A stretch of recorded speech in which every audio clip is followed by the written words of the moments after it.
여러분은 혹시 다치시거나 정말 큰 아픔을 경험해 본 적이 있으신지 모르겠습니다.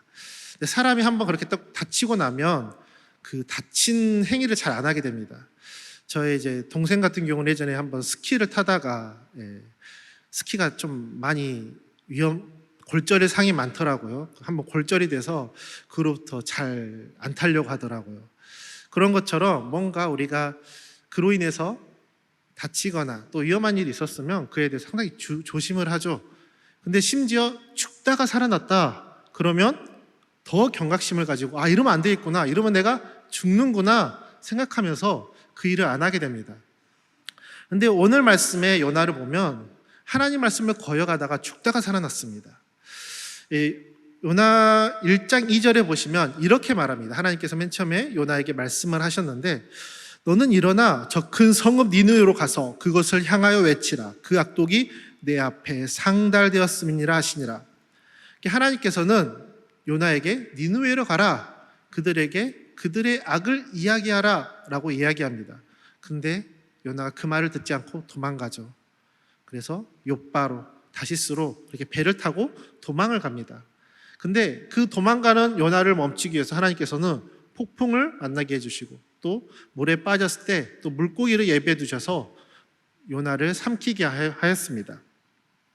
그 물고기 뱃속에 요나는 3일 동안 있었는데 그 3일 동안의 그 기간은 요나에게 어떻게 보면 죽음과도 같은 경험이었을 것입니다. 그런 상황 가운데 결국 요나는 하나님을 부르짖고 하나님을 찾게 됩니다. 그 기도를 통하여서 하나님이 들으시고 또 물고기가 결국 요나를 3일 만에 땅으로 뱉어내게 됩니다. 이 요나가 이제 죽다 살아나게 된 것이죠. 죽을 것 같은 상황에서 하나님을 부르짖기도 하였습니다. 그렇기 때문에 그런지 이제 요나가 처음의 행동과 다른 행동을 하게 됩니다. 오늘 말씀에 먼저 이렇게 죽다 살아난 요나에게 하나님께서 말씀하십니다. 3장 1절에 보시면 이렇게 말합니다. 여호와의 말씀이 두 번째로 요나에게 임하니라 이르시되, 2절 말씀에 일어나 저 큰 성읍 니느웨로 가서 내가 내게 명한 바를 그들에게 선포하라 하신지라. 이제 하나님께서 두 번째로 요나에게 말씀을 하시죠.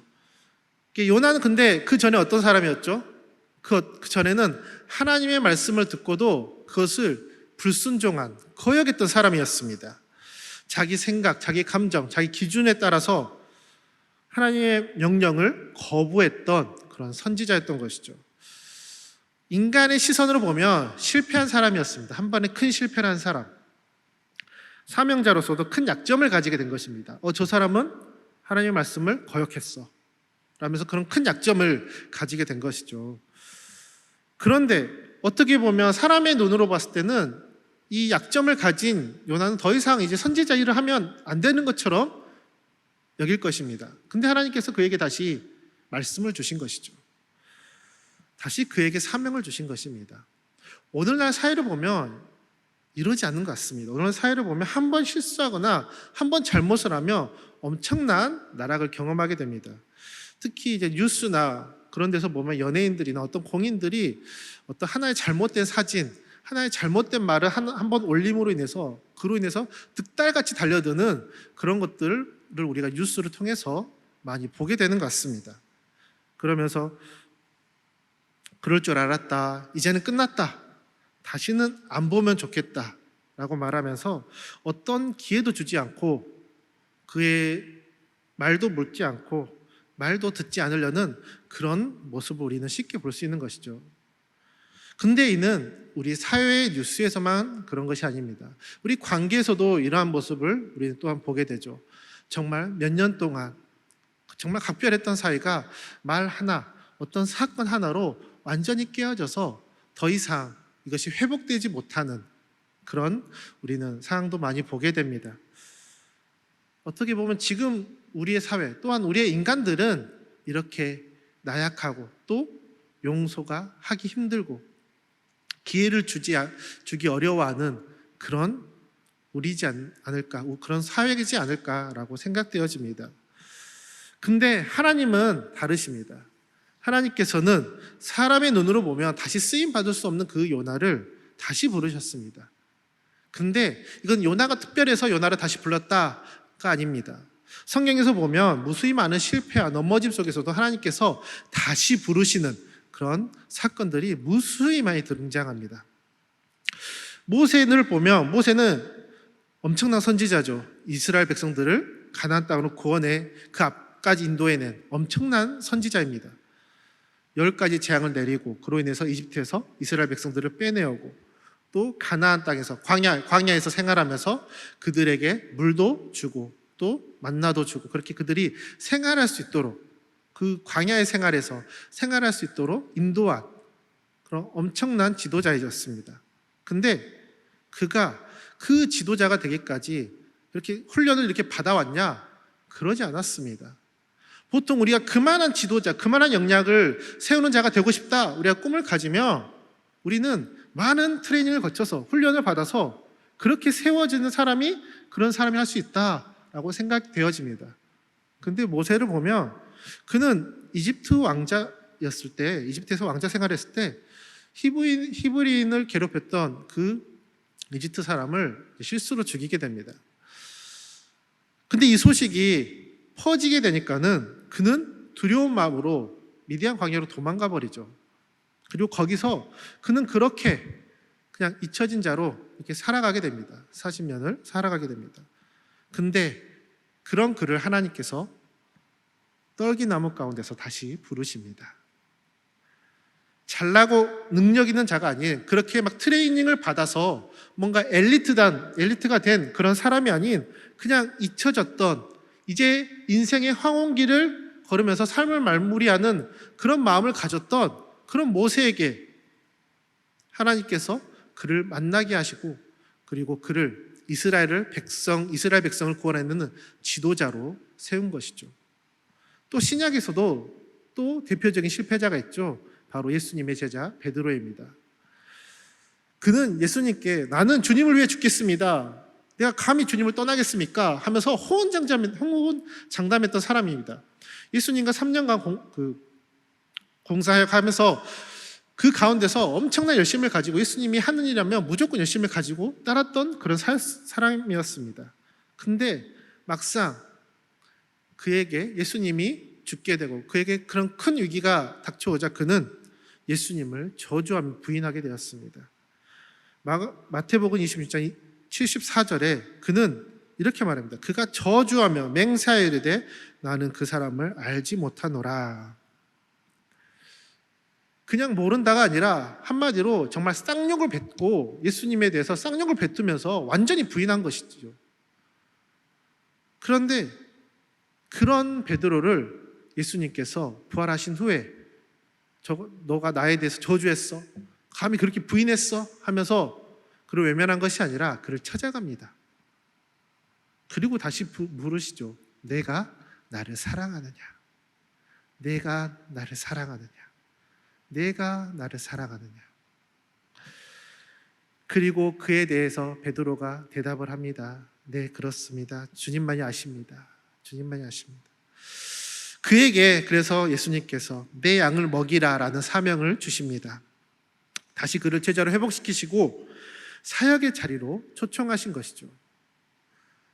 다른 어떤 열정 있는 새로운 사람을 구한 게 아니라 그 실패했던 그 베드로를 다시 세우신 것입니다. 그리고 이 부르심은 그들만의 것이 아니고 지금도 우리를 향해서 부르시고 계십니다. 히브리서 1장 1절에서 2절 말씀에 이렇게 말합니다. 옛적에 선지자들을 통하여 여러 부분과 여러 모양으로 우리 조상들에게 말씀하신 하나님이 이 모든 날 마지막에는 아들을 통하여 우리에게 말씀하셨으니 이 아들을 만유의 상속자로 세우시고 또 그로 말미암아 모든 세계를 지으셨느니라. 옛적부터 하나님께서는 이렇게 실패한 사람들, 이러한 사람들을 향해서 무수히 끊임없이 말씀을 하셨던 것이죠. 성경에서도 보면 무수히 많은 사람이 실패하고 넘어집니다. 이스라엘 백성들을 보면 매번 실패하죠. 하나님의 그렇게 열심히 때려가면서 하나님의 사람으로 세워가면 또 실패하고 또 넘어지고 또 열심히 또 사람 보내서 뭐 어떻게 또 들을랑말랑하면 또 넘어지고 그런 반복된 역사를 살아갔습니다. 하지만 그러한 가운데서도 하나님께서는 계속해서 선지자를 보냈던 것입니다. 그리고 그 가운데 실패한 사람을 또한 세우셔서 또 하나님의 역사를 이루어 가심을 우리는 이 성경을 통하여서 보게 된 것이죠. 그런데 그럼에도 불구하고 듣지 않는 또 우리들을 위해서 또 하나님께서는 자신의 독생자 예수님을 친히 내려 보내십니다. 로마서 5장 10절 말씀에 곧 우리가 원수 되었을 때 그의 아들의 죽으심으로 말미암아 하나님과 화목하게 되었은즉 화목하게 된 자로서는 더욱 그의 살아나심으로 말미암아 구원을 받을 것이라. 이는 우리가 하나님과 원수 되었을 때, 적이 되었을 때 하나님께서는 예수님을 죽으심으로, 그 죽으심을 통해서 우리를 살리신 것입니다. 복음은 바로 이 두 번째 귀의 이야기입니다. 복음은 실패한 자를 향한 하나님의 부르심인 것이죠. 모세를 광야에서 다시 부르셨던 하나님, 그리고 그 실패한 베드로를 다시 부르신 예수님, 그리고 요나에게 다시 말씀하신 하나님, 지금도 우리에게 하나님은 말씀으로 이렇게 부르시고 계십니다. 그리고 그 귀한 하나님의 사역에 동참하기를 바라시고 계시죠. 말씀을 두시면서 다시 한번 나의 뜻을 따라 살아가자, 그 사명을 가지고 살아가는 자들은 결국 그 하나님의 말씀을 따라서 한 걸음 한 걸음 걸어가게 되는 것입니다. 물론 그 발걸음이 부족할 수도 있지만 그 발걸음을 한 걸음 한 걸음 걸어가게 되는 것이고 그 걸음을 하나님께서 사용하십니다. 이 요나의 하나님의 부르심에 요나는 그 한 걸음을 뛰기 시작합니다. 3절 말씀에 요나가 여호와의 말씀대로 일어나서 니느웨로 가니라. 니느웨는 사흘 동안 걸을 만큼 하나님 앞에 큰 성읍이었더라. 1장 2장에서는 보면 요나는 하나님의 말씀을 듣고 점점 내려갑니다. 욥바로 내려가고 배로 내려가고 배 밑으로 내려가고 바다로 물고기 뱃속으로 내려갑니다. 하지만 이런 그가 이제는 일어나게 된 것이죠. 다시 하나님의 말씀을 듣고 그 걸음을 걸어가게 되는 것입니다. 그리고 4절에 그렇게 요나는 니느웨에 도착하여 말씀을 선포합니다. 요나가 그 성읍에 들어가서 하루 동안 다니며 외쳐 이르되 40일이 지나면 니느웨가 무너지리라 하였더니, 근데 이 요나의 말씀을 보면 상당히 좀 아이러니한 것들이 보입니다. 분명히 하나님의 말씀을 듣고 니느웨로 갑니다. 근데 그가 한 선포에 대한 말씀에는 회개나 용서나 그런 기회가 아닌 멸망만을 이야기하고 있는 것이죠. 그는 그 안에서도 아직도 그 안에 니느웨에 대한 미움이 남아 있었던 것입니다. 그 아수르, 니느웨, 그 사람들은 이스라엘을 괴롭히는 악랄한 민족이었습니다. 이스라엘을 직접적으로 위협해서 백성들을 포로로 데려가는 그런 나라였습니다. 거기에 그래서 그들은 상당히 야만적인 나라다 보니 동방의 망난이라는 그런 별명도 가지는 나라였습니다. 나훔서에서 보면 니느웨와 아수르의 제약을 말하고 있는데 나훔 3장 1절에 이렇게 말합니다. 화 있을진저 피의 성이여 그 안에는 거짓이 가득하고 포악이 가득하며 달치가 떠나지 아니하도다. 나훔은 니느웨의 성을 피의 성이라고 할 정도로 말하고 그 안에 포악이 가득 차다라고 말합니다. 그리고 성경에도 이런 포악이 가득 찬 곳을 또한 말한 곳이 있죠. 창세기 6장 11절에 그때 온 땅이 하나님 앞에 부패하여 포악함이 땅에 가득한지라. 바로 하나님이 물로 심판하실 때 그 땅에 가득한 그 포악이 니느웨 성에도 가득했던 것입니다. 하나님이 물로 심판할 정도로 정말 그 아똑했던 그런 포악들이 동일하게 니느웨 성에도 있었던 것이죠. 그런 나라가 하나님을 믿고 회개한다? 요나의 입장에서는 이것은 도저히 받아들일 수 없는 것입니다. 물론 하나님의 말씀을 그래도 내가 결단하면서 그 니느웨 성을 갔습니다. 하지만 그 마음에는 그것이 허락되지 않은 것이죠. 이들이 만약에 회복된다면 그들이 강성해졌을 때 또 이스라엘을 침공한 것처럼 또 이스라엘을 침공할 것이고 더 큰 악을 행할 것 같으니까는 그는 그 마음이 허락되지 않았던 것입니다.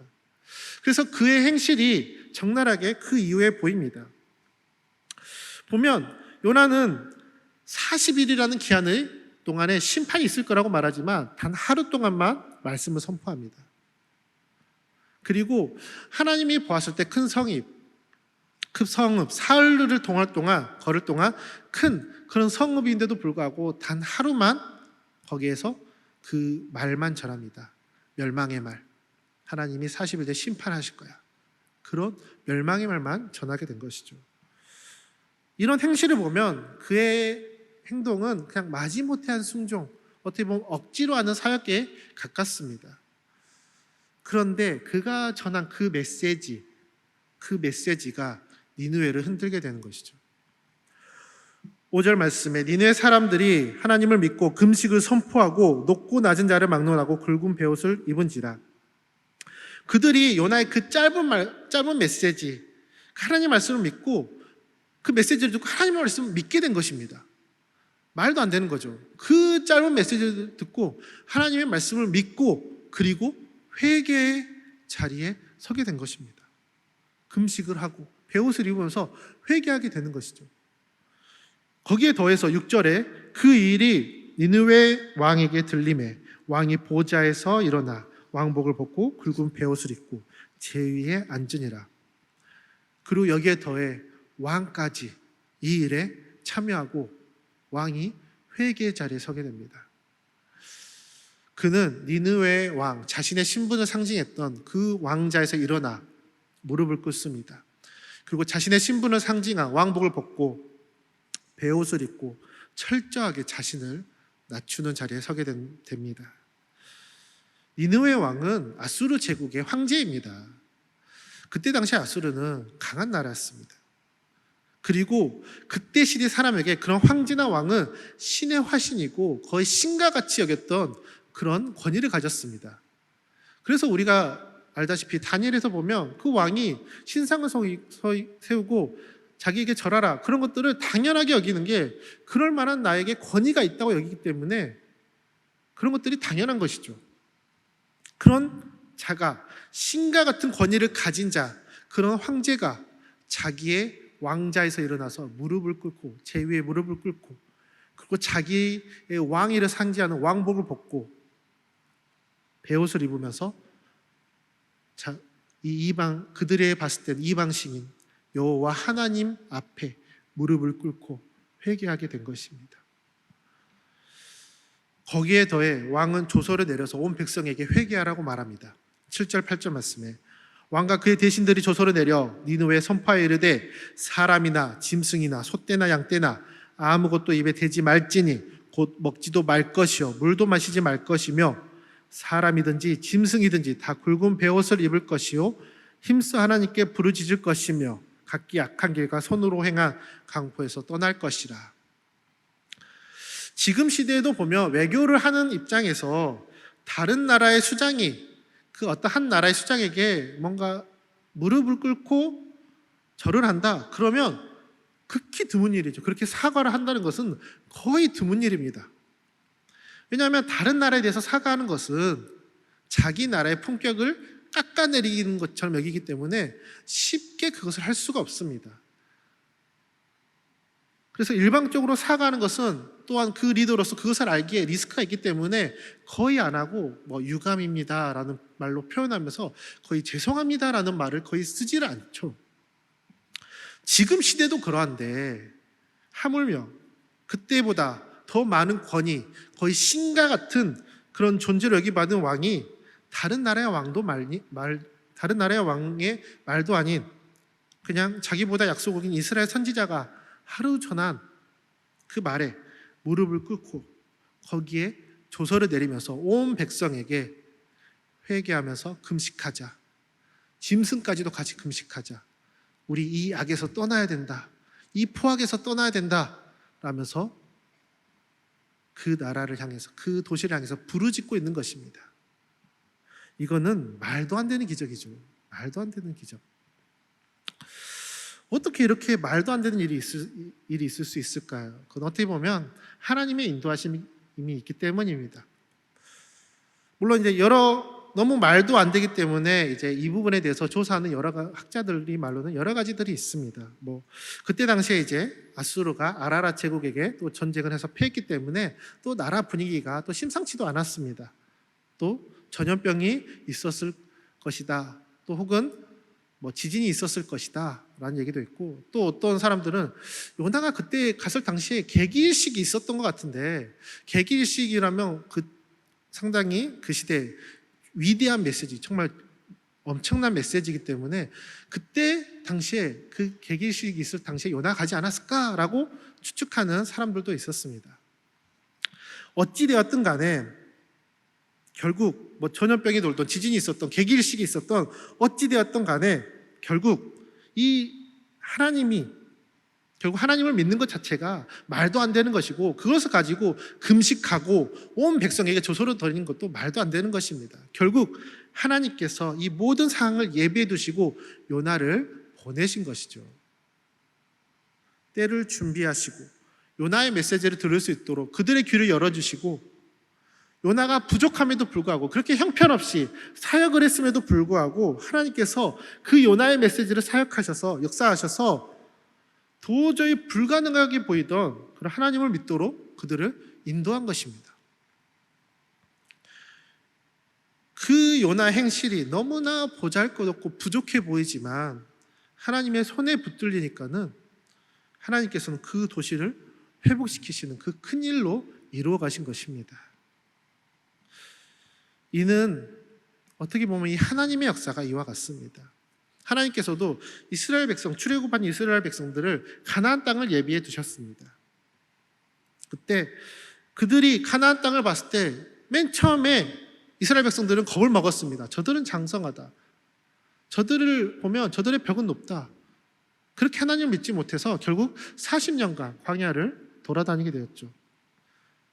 하지만 결국은 어떻게 됐나요? 결국 하나님께서 그 땅을 허락하셨습니다.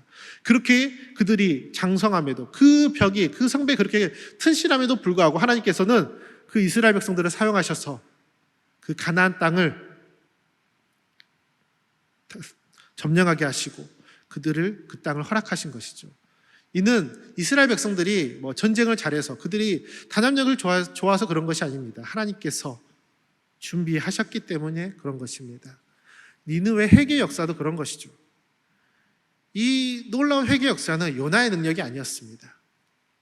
요나는 여전히 마음이 닫혀 있었고 사역하는 그 태도는 너무나 불성실했습니다. 40일의 기간이 있는데도 단 하루만 메시지를 전한, 하지만 하나님께서 그의 한 걸음조차도 사용하셔서 니느웨 전체를 움직이신 것이죠. 결국 이 모든 것이 하나님 손에 붙들리니까는 강력한 구원의 도구, 회개의 역사가 일어나게 된 것입니다. 그리고 이 회개의 역사를 받은 니느웨 사람들은 하나님 앞에 철저하게 회개를 합니다. 성경에서 회개는 돌아서다, 방향을 바꾸다라는 의미를 가지고 있습니다. 참된 회개는 단순히 뉘우치고 끝이 아닙니다. 내 생각과 마음뿐만 아니라 실제 삶의 행동까지 바꾸는 것이 바로 회개인 것이죠. 니느웨의 회개가 그러했습니다. 니느웨 사람들은 자신들의 삶을 지배했던 그런 폭력들, 그런 억압의 구조에서 돌이켜야겠다, 더 이상 이렇게 살면 안 된다 라면서 결단을 하고 온 백성이 금식하면서 하나님께 부르짖은 것입니다. 왕이 자신의 권위를 상징하던 그런 왕자와 왕복을 다 내려놓고 무릎을 꿇고 주님 앞에 결단하면서 회개한 것이죠. 이렇게 니느웨 사람들은 요나의 말에 귀를 기울이고 즉각적인 회개 자리에 갔던 것입니다. 근데 이와 대비적으로 그렇지 않은 사람들이 있습니다. 바로 이스라엘이죠. 하나님께서는 이스라엘을 너무나 사랑하셔서 그들에게 수많은 선지자들을 보내주셨습니다. 돌아오라, 돌아오라. 그런데 그렇게 이스라엘 가운데, 그들의 역사 가운데 하나님의 사랑을 경험하고 하나님의 살아계심을 역사했던 그 이스라엘 백성들이, 하나님께서 선지자를 직접 보내주시면서 하나님의 말씀을 받았던 그 이스라엘 백성들은 끝까지 완고한 태도를 가집니다. 요나도 맨 처음에는 그러했습니다. 요나도 하나님의 뜻을 거부하고 다시스로 도망갔잖아요. 그리고 그 폭풍 가운데 하나님께서 결국 그로 인해서 폭풍을 만나게 됩니다. 그런 폭풍 가운데 여기서 자고 있는 요나에게 성장은 찾아가서 이런 말을 합니다. 요나 1장 6절에 이런 말을 합니다. 선장이 그에게 가서 이르되 자는 자여 어찌함이냐 일어나서 내 하나님께 구하라 혹시 하나님이 우리를 생각하사 망하지 아니하게 하시리라 하니라. 이 말은 오늘 본문의 9절 말씀과 상당히 비슷합니다. 9절 말씀에 보면 이렇게 말합니다. 하나님이 뜻을 돌이키시고 그 진노를 그치사 우리가 멸망하지 않게 하시리라. 그렇지 않을 줄을 누가 알겠느냐 하니라.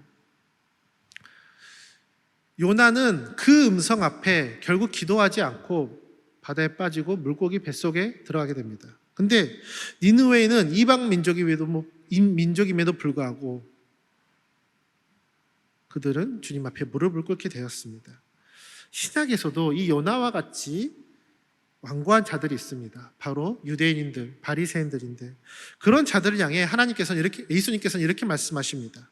마태복음 12장 41절에 심판 때 니느웨 사람들이 일어나 이 세대 사람을 정죄하리니 이는 그들이 요나의 전도를 듣고 회개하였음이거니와 요나보다 더 큰 이가 여기에 있으며. 자, 니느웨를 봐라. 요나의 말을 듣고 저더러 회개하지 않았느냐.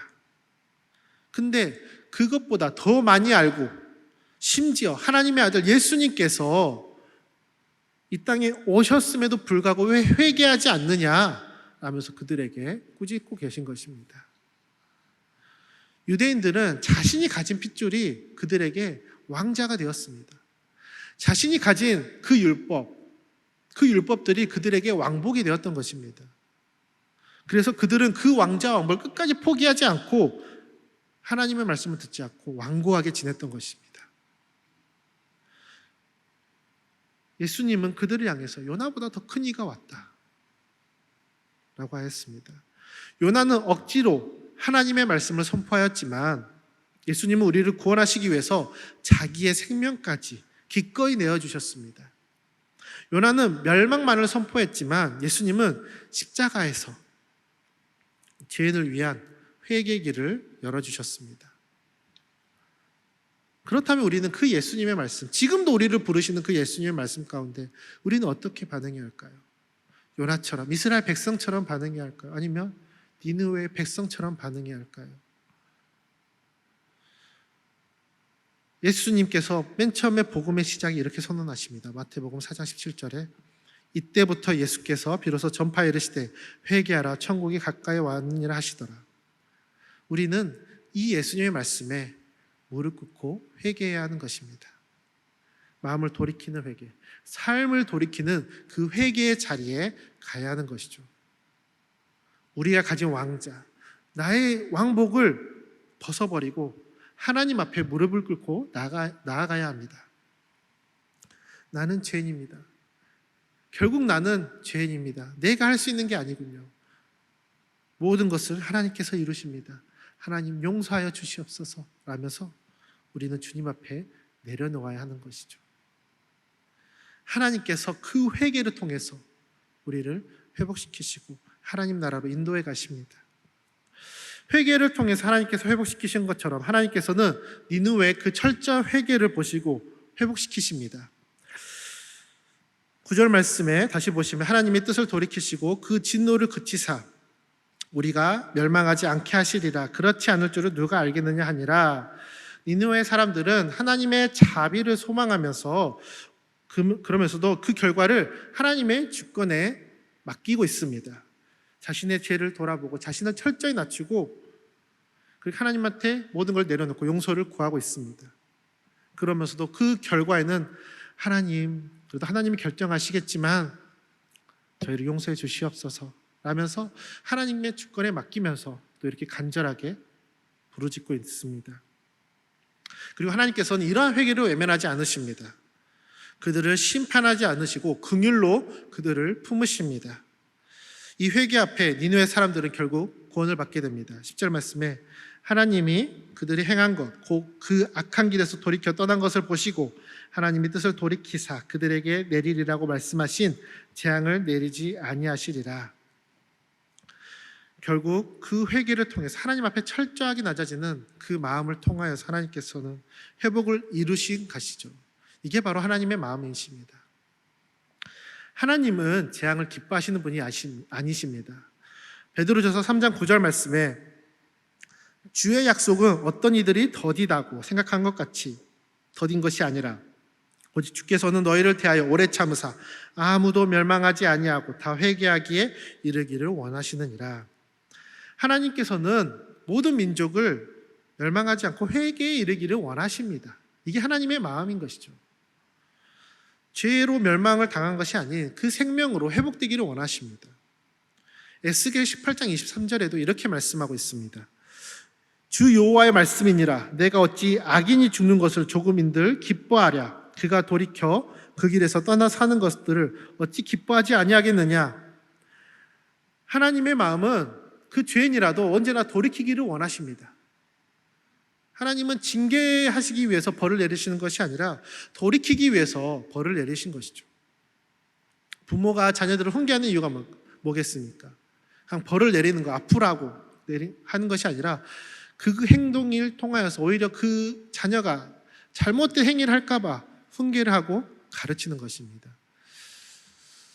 저도 오늘 이제 저희 가족에 하나의 사건이 있었는데 저희 이제 막둥이가 저희 둘째를 물어버렸습니다. 이제 막둥이가 겉에 보시면 얌전해 보이지만 은근히 이제 성깔이 있어서 그 성깔을 드러내서 둘째를 물어버렸어요. 그 가운데 이제 저희 아내가 크게 혼을 내더군요. 사람을 물면 안 된다. 아직 그 어린아이를 그렇게 훈계하면서 다그치면서 앵앵 막 우는데도 어떻게든지 훈계하면서 다그치는, 왜 그렇게 다그치겠습니까? 그 행동 자체가 결국 그 아이에게 안 좋기 때문에 이렇게 살면 안 된다. 그렇게 살면 너가 오히려 안 좋은 길로 가는 거야 라는 그런 의미를 담겨 있기 때문에 그런 행동을 하는 것이죠. 왜? 사랑하니까. 하나님도 이와 마찬가지입니다. 하나님께서도 훈계를 통하여서 벌을 주시는 이유가 다시 되돌리기 위해서죠. 요나도 그렇게 되돌리셨습니다. 폭풍과 물고기를 통하여서 그를 다시 살려내셨습니다. 그래서 다시 하나님의 사명을 하도록 회복하셨습니다. 이것이 바로 하나님의 긍휼인 것입니다. 그리고 그 긍휼을 완전히 보여준 것이 바로 예수님의 사건이죠. 예수님의 십자가 사건. 멸망당할 수밖에 없는 우리를 멸망당하지 않게 하시려고 자신이 대신 당하시는 분이셨습니다. 그 크신 하나님의 긍휼과 사랑에 우리는 어떠한 변명도 할 수 없는 것입니다. 하지만 요나는 그 긍휼을 받았음에도 그 니느웨 향해서 그렇게 강팍하게 행동을 했던 것입니다. 이 하나님의 긍휼, 우리는 이 긍휼을 마음 깊이 간직해야 합니다. 근데 우리가 주의해야 할 것은 요나를 그렇게 사용하셨으니까, 요나가 그렇게 형편없이 사역해도 하나님이 사용하셨으니까 우리가 그냥 뭐 사역해도 뭐라 대충 해도 하나님은 어떻게든지 사용하지 않겠느냐. 이에 대해서 바울은 로마서 3장 7절 8절에 이렇게 말합니다. 그러나 나의 거짓말로 하나님의 참되심이 더 풍성하여 그의 영광이 되었다면 어찌 내가 죄인처럼 심판을 받으리요. 또는 그러면 선을 이루기 위하여 악을 행하자 하지 않겠느냐. 어떤 이들이 이렇게 비방하여 우리가 이런 말을 한다고 하니 그들은 정죄받는 것이 마땅하니라. 거짓말로 악마저 악까지 하나님이 사용하시니까는 하나님의 영광을 드러내기 위해서는 더 큰 악을 행했을 때 그 악이 선으로 바뀌면 하나님이 더 큰 영광을 받지 않겠느냐. 그러니 우리 더 큰 악을 행하자 라는 사람들에게 바울은 말한 것입니다. 그들은 정죄받으리라.